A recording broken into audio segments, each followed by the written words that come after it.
Hello students, welcome back in our study, science study.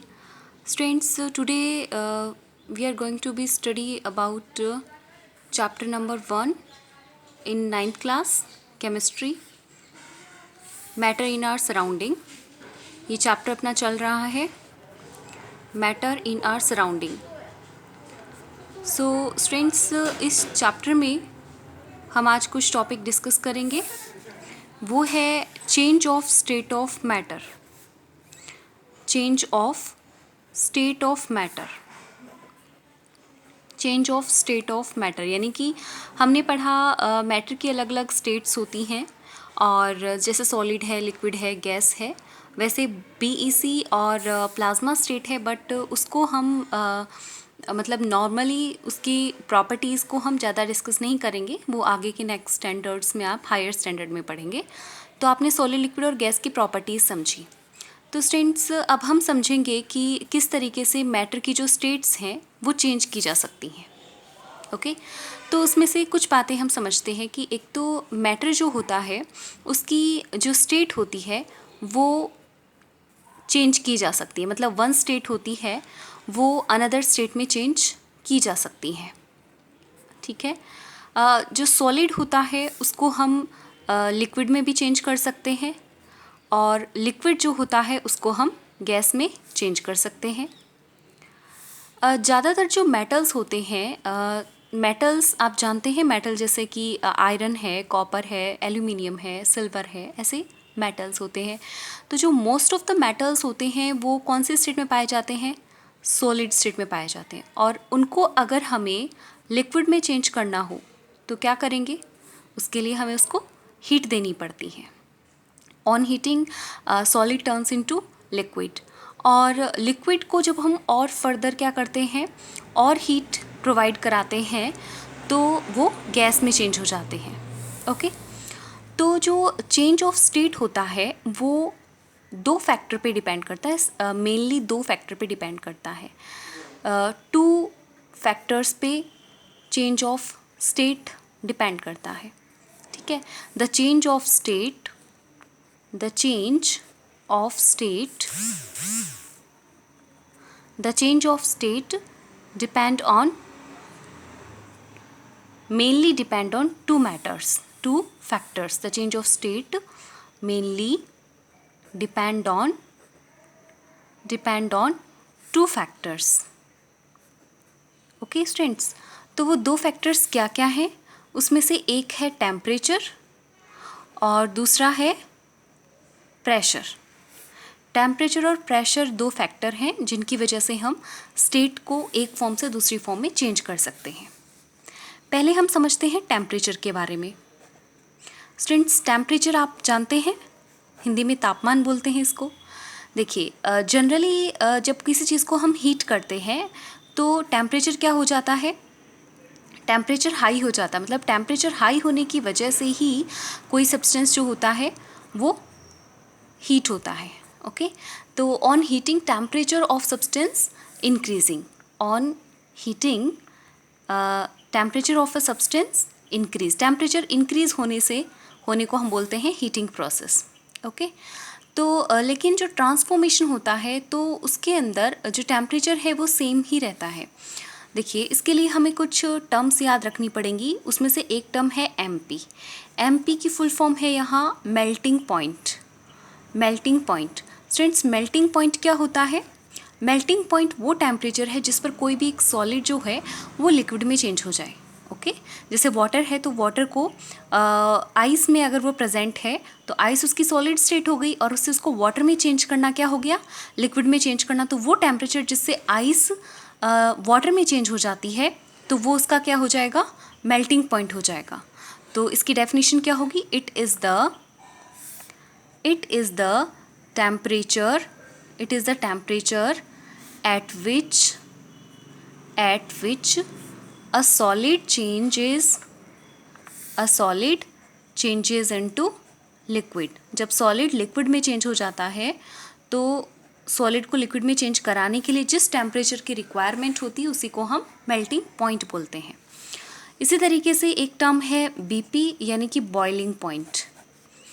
BP का मतलब है boiling point. वैसे एक बीपी ब्लड प्रेशर भी होता है बट वो बायो से रिलेटेड है, ठीक है, लेकिन यहाँ हम स्टेट से रिलेटेड स्टडी कर रहे हैं तो बॉइलिंग पॉइंट होता है। तो बॉइलिंग पॉइंट क्या है, अब यहाँ से आप समझ गए होंगे। बॉयल क्या होता है, लिक्विड होता है, और बॉयल करने पर जैसे वाटर को बॉयल करते हैं तो वाटर किस में चेंज हो जाता है, एग्जाम्पल के लिए समझ रहे हैं, वाटर किस में चेंज हो जाता है, वेपर में चेंज हो जाता है।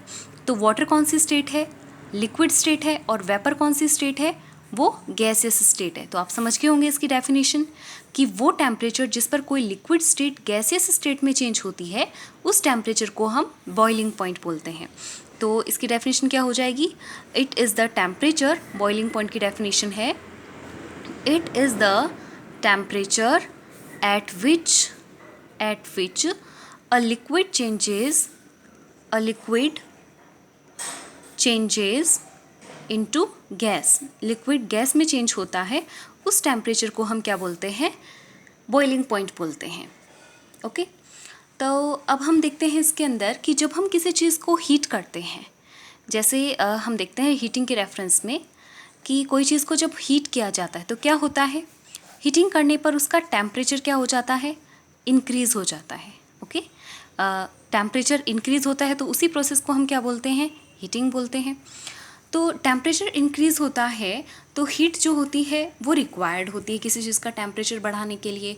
और स्टूडेंट्स आपको पता होना चाहिए कि किसी चीज़ को जब हम हीट करते हैं तो उसके पार्टिकल्स की जो वाइब्रेटिंग स्पीड होती है वो हाई हो जाती है, उनका जो मोशन होता है वो मोशन की जो स्पीड होती है वो इंक्रीज़ हो जाती है, क्योंकि उनको एनर्जी मिल जाती है और पहले वाली जो काइनेटिक एनर्जी है उसकी स्पीड इंक्रीज़ होने से काइनेटिक एनर्जी बढ़ जाती है। तो देखिए टेम्परेचर बढ़ाने से क्या होगा, व्हेन टेम्परेचर इंक्रीज़, जब किसी चीज़ का, किसी स्टेट का टेम्परेचर चेंज हो जाता है, चेंज होने में हम कौन सी बात करें, बढ़ने की बात करें, इंक्रीज़ होता है, तो उसके लिए क्या चाहिए, उसके लिए हीट रिक्वायर्ड होती है, हीट इज़ यूज्ड। हीट एक टाइप की क्या होती है स्टूडेंट्स, एनर्जी होती है। तो एनर्जी उसकी क्या होगी, उसको हमने बाहर से एक्स्ट्रा एनर्जी प्रोवाइड कराई तो पहले वाली एनर्जी क्या हो जाएगी, इंक्रीज़ हो जाएगी। तो heat is used to increase, क्या इंक्रीज़ करने के लिए, the motion of the particles. Motion जो होता है वो पार्टिकल का, आपको पता है हमने प्रॉपर्टीज़ में पढ़ा था कि कोई भी जो मैटर होता है उसके पार्टिकल कंटिन्यूसली कॉन्स्टेंटली क्या करते रहते हैं, मूवमेंट करते रहते हैं, यानी वो मोशन में रहते हैं। और अगर हमने उसको हीट दे दी है तो उससे उनका जो मोशन का है, मोशन की जो स्पीड है वो बढ़ जाएगी, उनका मोशन इंक्रीज़ हो जाएगा और उससे उनकी काइनेटिक एनर्जी भी इंक्रीज़ हो जाती है। अब देखिए मोशन इंक्रीज़ होने की वजह से हमने इसकी प्रॉपर्टीज़ में भी पढ़ा था कि जो फोर्स ऑफ अट्रैक्शन होता है वो क्या हो जाएगा, थोड़ा थोड़ा वीक होने लग जाता है। तो अगर हमने उसको एक्स्ट्रा हीट प्रोवाइड कराई, जैसे सॉलिड को हमने हीट दी तो वो किस में चेंज हो जाता है, लिक्विड में। उसके जो पार्टिकल्स के बीच में अट्रैक्शन फोर्स होता है वो वीक हो जाता है। और फिर लिक्विड को अगर हम और हीट देते रहे तो क्या होगा, उसके पार्टिकल्स की स्पीड बढ़ जाएगी और लिक्विड से फिर वो गैस में चेंज हो जाएगा।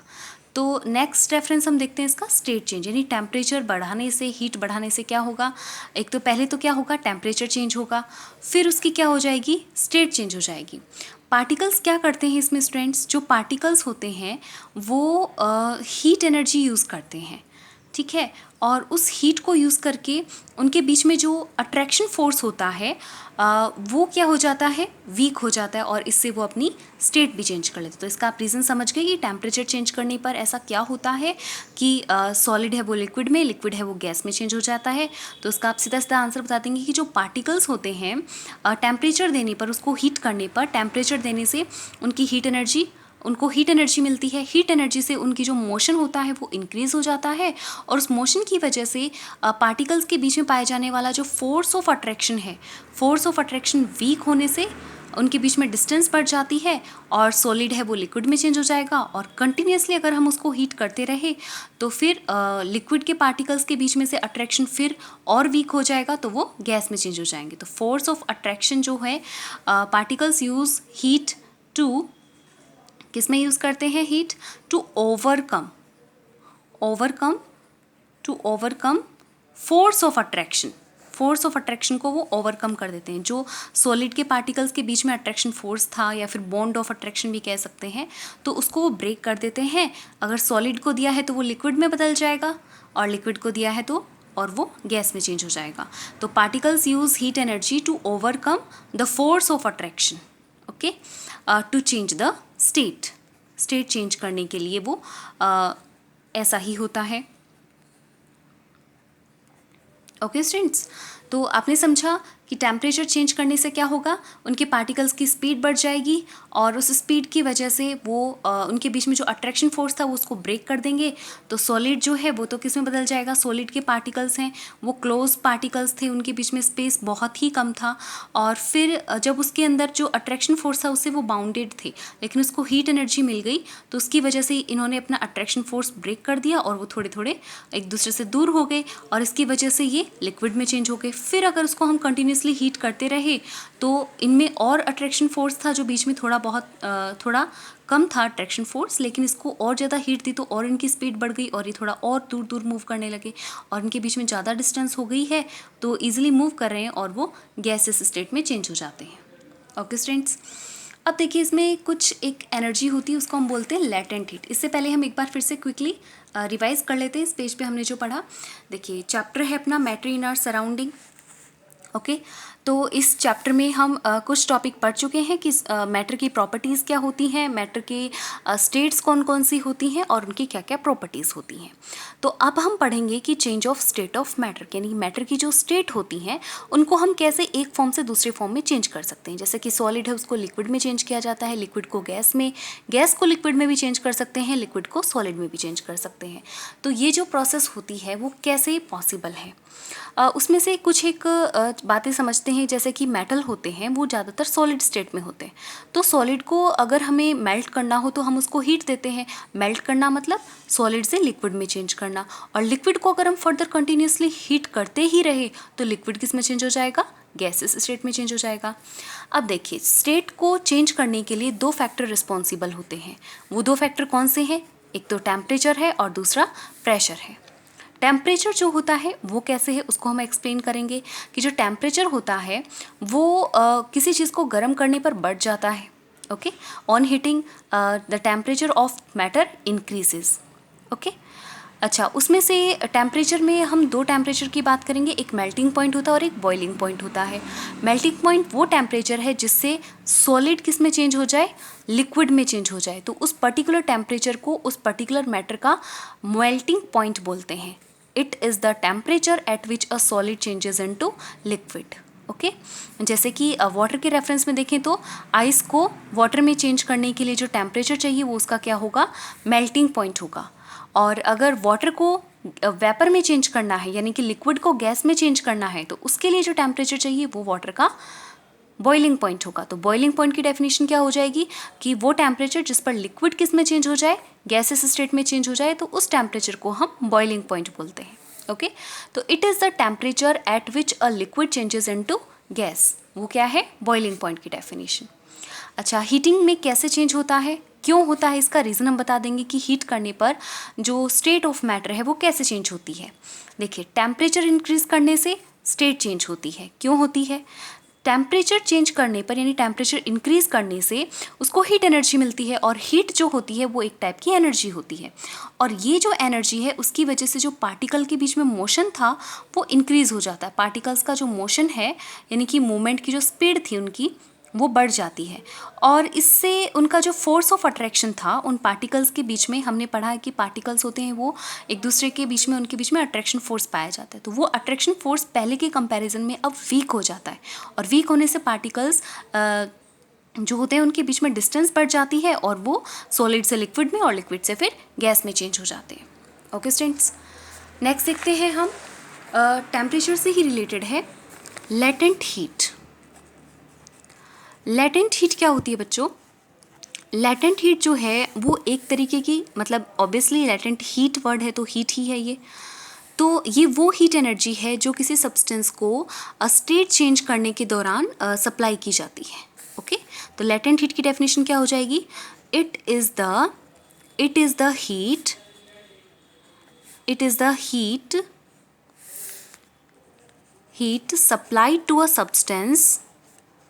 supplied to a substance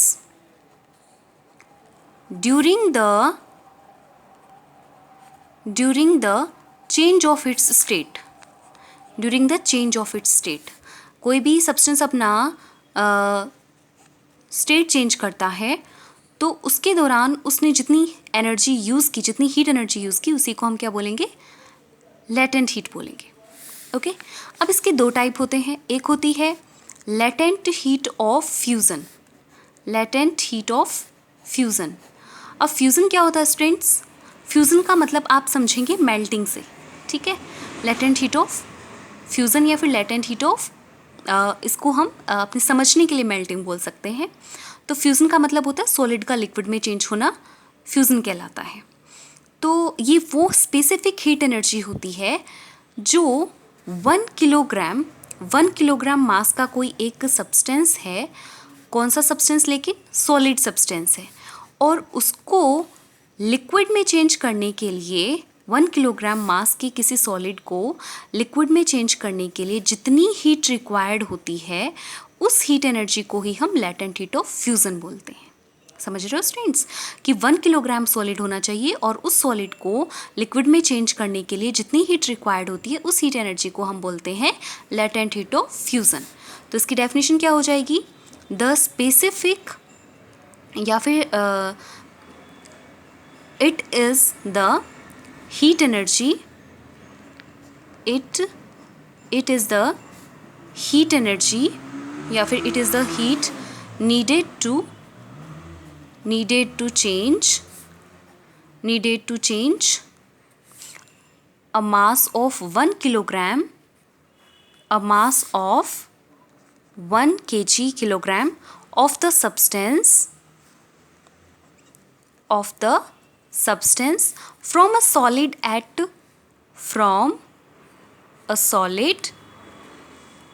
its melting point. मतलब मेल्टिंग पॉइंट चाहिए, आपने पढ़ा अभी मेल्टिंग के लिए, फ्यूज़न के लिए सॉलिड से लिक्विड में चेंज हो रहा है तो उसमें कौन सा टेम्परेचर चाहिए?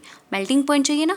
तो मेल्टिंग पॉइंट पर उसको लिक्विड में चेंज करने के लिए into liquid at the same temperature, उसी टेम्परेचर पर, मतलब मेल्टिंग पॉइंट पर किसी सॉलिड को, और कितना सॉलिड, 1 किलोग्राम सॉलिड को लिक्विड में चेंज करने के लिए जितने टेम्परेचर की रिक्वायरमेंट होती है, उस टेम्परेचर को ही हम क्या बोलते हैं? लेटेंट हीट ऑफ फ्यूज़न बोलते हैं। ओके स्टूडेंट्स, तो लेटेंट हीट ऑफ फ्यूज़न क्या होगा कि वो हीट एनर्जी जो 1 किलोग्राम सॉलिड को लिक्विड में चेंज करने के लिए रिक्वायर्ड होती है, और कौन से टेम्परेचर पर, वो टेम्परेचर कौन सा है? मेल्टिंग पॉइंट पर। तो मेल्टिंग पॉइंट पर किसी सॉलिड को, 1 किलोग्राम सॉलिड को लिक्विड में चेंज करने के लिए जितने टेम्परेचर की, जितनी हीट एनर्जी रिक्वायर्ड होती है, उसी को हम बोलते हैं लेटेंट हीट ऑफ फ्यूज़न। तो ये डेफिनेशन आपको याद रखनी है कि it is the heat needed to change a mass of 1 kilogram of the substance from a solid at its melting point into liquid at the same temperature. यानी कि temperature वही है, मेल्टिंग पॉइंट है, उसी मेल्टिंग पॉइंट पर solid को liquid में change करने के लिए जितनी हीट रिक्वायर्ड होती है, 1 किलोग्राम सॉलिड को लिक्विड में चेंज करने के लिए जितनी हीट रिक्वायर्ड होती है, उसको हम बोलते हैं latent heat of fusion. Okay, दूसरा है latent heat of vaporisation. Latent heat of vaporisation, latent heat of vaporisation क्या होता है स्टूडेंट्स? वेपर वर्ड से आप समझ रहे होंगे। वेपर वर्ड से आप देखिए, वेपर किसकी बनती है? वाटर की वेपर बनती है, और वो कौन सी स्टेट होती है? गैसेस स्टेट होती है। तो सबसे पहले आपको ये पता होना चाहिए कि इवेपोरेशन क्या होता है। लिक्विड को गैस में चेंज करने को हम बोलते हैं लिक्विड स्टेट को गैस में चेंज करने की प्रोसेस को क्या बोलते हैं हम? इवेपोरेशन कहते हैं, वेपराइजेशन भी बोलते हैं। तो अब देखिए सिंपल सा ही है, अगर आपको ये समझ में आ गया ना लेटेंट हीट ऑफ फ्यूज़न, तो ये भी आ गया होगा कि सीधा सा है 1 किलोग्राम अब क्या होगा? लिक्विड होगा। 1 किलोग्राम लिक्विड को गैस में चेंज करने के लिए, और गैस में चेंज करने के लिए जितनी हीट रिक्वायर्ड होती है, और कौन से टेम्परेचर पर? अब बॉइलिंग पॉइंट पर किसी 1 किलोग्राम लिक्विड को गैस में चेंज करने के लिए जितनी हीट रिक्वायर्ड होती है, वो हीट क्या होगी? लेटेंट हीट ऑफ वेपराइजेशन होगी। तो इसकी डेफिनेशन क्या लिखेंगे हम? It is the amount of heat required to convert 1 kilogram of, इस बार क्या होगा, वेपराइजेशन है तो क्या होगा, 1 kilogram of liquid at its boiling point. इस बार क्या लिखना है अपने को, boiling point two gas at same temperature, gas at same temperature. ठीक है, और अलग अलग सॉलिड के लिए अलग अलग लेटेंट हीट ऑफ वेपराइजेशन होता है, अलग अलग लिक्विड के लिए अलग अलग लेटेंट हीट ऑफ वेपराइजेशन होता है। तो ये डिफरेंट मटेरियल के लिए डिफरेंट होते हैं, सभी मैटर का सेम नहीं होता, सभी स्टेट होते, सभी मैटर का सेम मेल्टिंग पॉइंट नहीं होता, सेम बॉइलिंग पॉइंट नहीं होता। तो इसलिए लेटेंट हीट ऑफ फ्यूज़न और लेटेंट हीट ऑफ वेपराइजेशन सभी मैटर के लिए डिफरेंट होती है। Okay students.